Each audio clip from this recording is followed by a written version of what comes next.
Minahasa Education. Torope Podcast, bercerita dengan narasumber di podcast room Minahasa. Oke, sore hari ini kita sangat spesial karena kita kedatangan narasumber Dr. Sweety Enji Rompas. Halo dok, selamat sore dok. Halo, selamat sore Dokter Rini. Iya. Panggil Dokter Enji Jone. Oh, panggil Dr. Enji. Ini Dr. Enji ini sangat spesial karena dokter ini akan menjelaskan penyakit yang tentunya banyak ya dok di masyarakat Ya, saat sangat ini. umum. Iya, karena sore hari ini kita akan membahas tentang GERD. Dok, kira-kira GERD itu apa ya dok? Nah, GERD itu singkatannya dari gastroesophageal reflux disease. Oke. Nah, jadi untuk gampang dimengertinya itu, jadi isi lambung kita itu bisa naik sampai ke kerongkongan, bahkan sampai bikin kita muntah. Oke, itu yang biasa orang sebut dengan GERD ya dok? Iya. Ya, karena di masyarakat awam ini, apalagi orang-orang Minahasa yang makanannya mungkin nggak teratur ya dok, itu banyak sekali penyakit yang sudah dijelaskan oleh dokter tadi ya dok? Ya, betul. Itu dok, kira-kira penyakit GERD ada hubungan nggak dok dengan yang biasa orang-orang Minahasa bilang sakimah? Nah, kalau orang-orang biasa, orang-orang awam itu Iya. memang mengenal sakit GERD itu kayaknya seperti sakit mah biasa ya, tapi Gejalanya ya dok, iya, gejalanya. betul. Karena memang gejalanya sama dengan sakit mah pada umumnya, ada sakit nyeri ulu hati, mual-mual, perut kembung, muntah-muntah. Nah, tapi yang khas dari sakit GERD itu Oh, ada khasnya Iya, dok, ada benar, yang benar. membedakannya, iya. Ya, yang khasnya itu rasa seperti terbakar di dada, kemudian rasa seperti Mungkin sesak nafas bisa ya dok? iya, sesak nafas bisa. Tapi khasnya itu kayak rasa pahit di saat kita menelan ataupun Iya. bersendawa. Itu khasnya. Mungkin Ada dua itu yang diakibatkan karena seperti yang dokter jelaskan tadi bahwa asam lambung yang naik itu, makanan yang dari lambung itu naik sampai ke mulut nanti, mungkin itu yang bisa buat jadi rasa panas, rasa terbakar, Ya, betul sekali. bisa sampai terasa pahit ya, sensasi pahit di Ya, mulut ya benar dok. sekali. Oke, ini luar biasanya dok karena memang penyakit ini sangat khas, sangat banyak di masyarakat dan juga tentunya penyakit ini, apakah dok penyakit ini sangat berbahaya atau gimana dok untuk penyakit dari GERD ini sendiri? Nah, penyakit ini sebenarnya kalau tidak diterapi ya guys, ini bisa berbahaya karena yang ditakutkannya itu komplikasinya. Nah, kebanyakan ini bukan cuman di rumah sakit ya saya menemukan pasien-pasien dengan GERD, tapi sebenarnya ada teman-teman saya, keluarga saya, teman-teman sekampung itu sebenarnya banyak sekali menderita sakit GERD ini. Karena dari sakit GERD ini mereka jadi khawatir, Iya. sebenarnya ini faktor resiko dari asam lambung GERD ini terutama itu pikiran kan. Oke. Nah, jadi ketika mereka asam lambung mereka naik, kemudian dapat inputan lagi dari luar masyarakat awam, apalagi sampai searching sendiri itu bisa bikin mereka overthinking kan. Iya. Nah, Bisa menimbulkan ini bisa ditebak kecemasan ya dok? ya, Iya, kecemasan. GERD itu bisa karena kecemasan loh.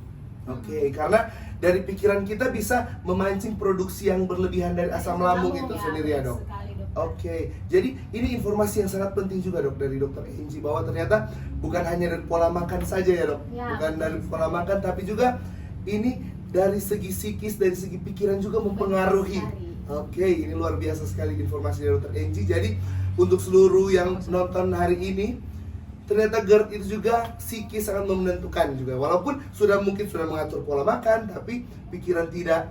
Apalagi banyak sekarang dokter online yang searching di Ya, mana-mana. benar sekali dokter. Itu bukan mengobati, malah membuat lebih Overthinking kan, Iya. makin stres pasien.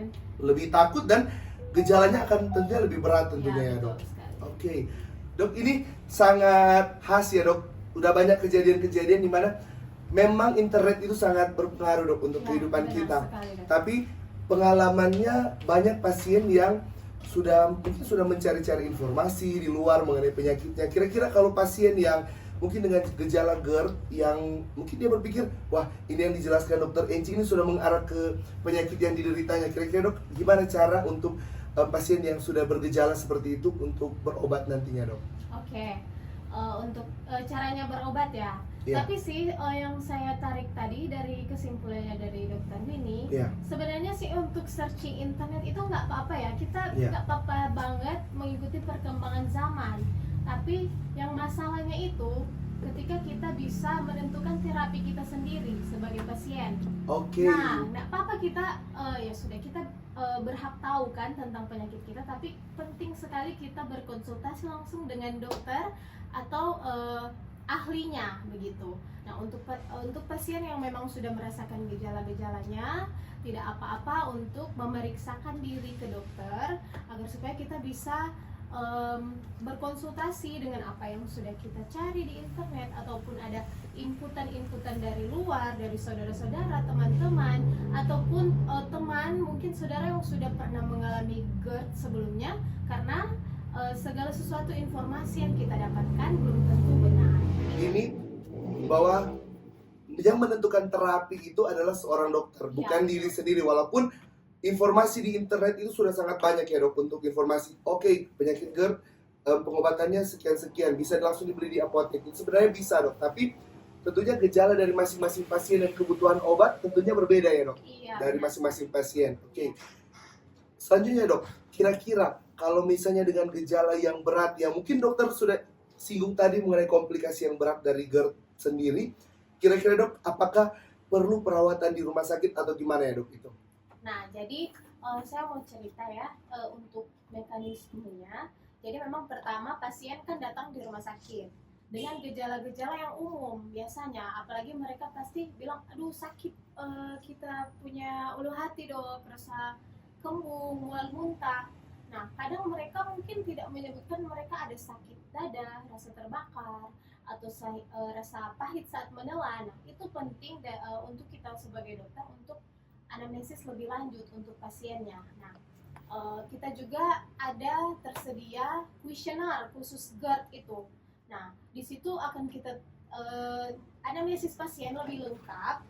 Apakah ada faktor-faktor risiko yang memang mengarahkan pasien itu harus dirawat inap? Sebenarnya itu pemeriksaan baku emasnya itu kan harus di endoskopi ya dok. Oke. Endoskopi saluran Itu infeksi. mungkin kalau orang-orang awam kenalnya teropong dok, teropong, betul, ya di teropong. teropong. Tapi sebenarnya kalau kita kan sudah ada GERD kuesioner ya dok ya. Iya. Nah dari situ kita juga harus menanyakan riwayat-riwayat penyakit pasien lainnya, apakah pasien perlu dirawat ataupun bahkan dirujuk ke pusat kesehatan yang fasilitasnya lebih memadai untuk diteropong ya dok. Jangan Iya. ada risiko cancer dan lain sebagainya. Oke, karena itu sebenarnya komplikasi dari GERD ini mungkin ada sebagian gejala yang mungkin mengarah ke GERD, tapi juga bisa juga sebagai penanda penyakit yang lain Ya, juga ya benar, dok. benar. Iya. Ya jadi mungkin kalau kita searching di internet itu bisa ya dok, bisa untuk mengetahui penyakit, tapi untuk penata laksanaan atau obat yang akan digunakan itu harus tetap berkonsultasi dengan betul dokter ya. sekali.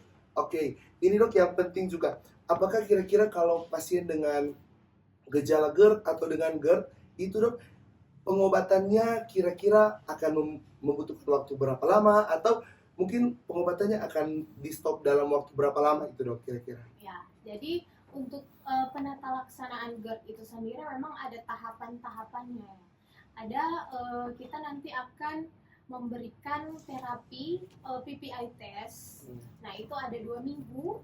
Kemudian nanti dari situ kita juga akan mengevaluasi. Jadi pengobatannya itu bukan sekali pasien datang minum obat terus sembuh. Nah itu sebenarnya penting sekali kita sebagai dokter juga ya dok, harus jangan lupa untuk edukasi pasien, karena banyak pasien kan persepsinya kayak datang ke dokter pasti sembuh. Nah untuk khusus penyakit GERD ini merupakan pengobatan yang cukup panjang, bahkan sampai berbulan-bulan. Sampai berbulan-bulan Iya, ya dok. betul. Oke, apalagi yang tadi dokter udah jelaskan mengenai baku emas untuk gold standarnya dari penyakit GERD ini, yaitu endoskopi. Itu ketika sudah diperiksa lalu sudah ada hasilnya, tentunya pasti akan ada penata laksanaan yang berkala ya pada pasien tersebut ya dok. Betul, dok. Oke, dok ini penting juga dok. Tadi dokter sudah banyak menyinggung mengenai penata laksanaan secara medis, Mungkin di rumah ada nggak penata laksanaan yang sangat simpel-simpel dok, yang mungkin kita dapat lakukan sendiri dok? Ini untuk yang belum menderita dan mungkin yang sudah menderita dok. Ya, jadi untuk penata laksanaannya memang ada yang non farmakologi ya, biasa Iya. kita sebut, atau non medis. Nah, itu dari gaya hidup kita, dari makanan-makanan yang kita konsumsi, seperti ya kalau kita lagi asam lambung, rasa nyeri di ulu hati, jangan kita makan pedas, asam, keras, jangan ya. Untuk juga orang-orang yang merokok, minum-minum alkohol itu sebaiknya jangan ataupun dihindari dulu. Iya.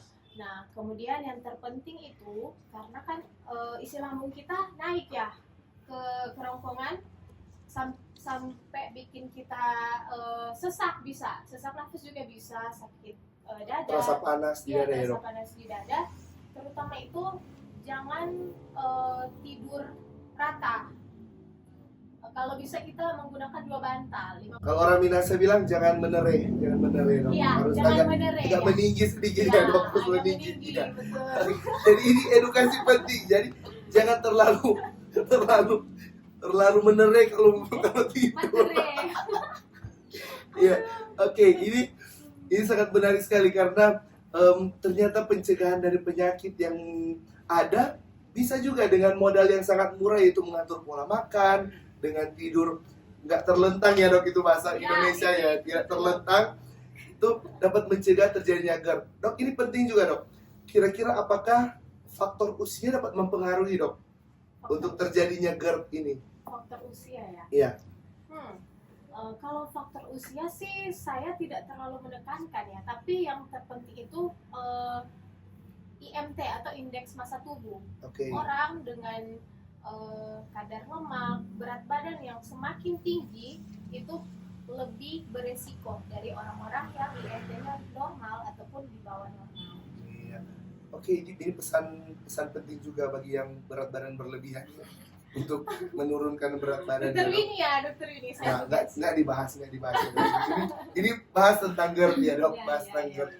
Oke, ini yang paling penting juga karena tadi ada materi dari Dokter Nancy menekankan pada pencegahan, bahwa ternyata sekarang ini preventif yang paling penting dok, bukan kuratif atau penata laksanaan. Jadi kira-kira dok, bisa nggak kita mencegah terjadinya GERD ini pada kita mungkin yang masih muda atau yang mungkin sudah tua? Mungkin apakah ada kira-kira pencegahan yang dapat kita berikan, pencegahan yang praktis yang dapat dipraktikkan dok? Pencegahan yang praktis ya. Iya. Mungkin saya sudah sempat singgung tadi, yang pertama dan terutama itu lifestyle ya. Lifestyle, gaya hidup kita ya, sebisa mungkin kita berolahraga tiap hari ya. Kalau misalnya ada waktu senggang, jangan lupa kita berolahraga setidaknya 30 menit lah sehari, dalam waktu 5 hari, seminggu. Jadi seminggu itu 5 hari bisa 30 menit ya, begitu.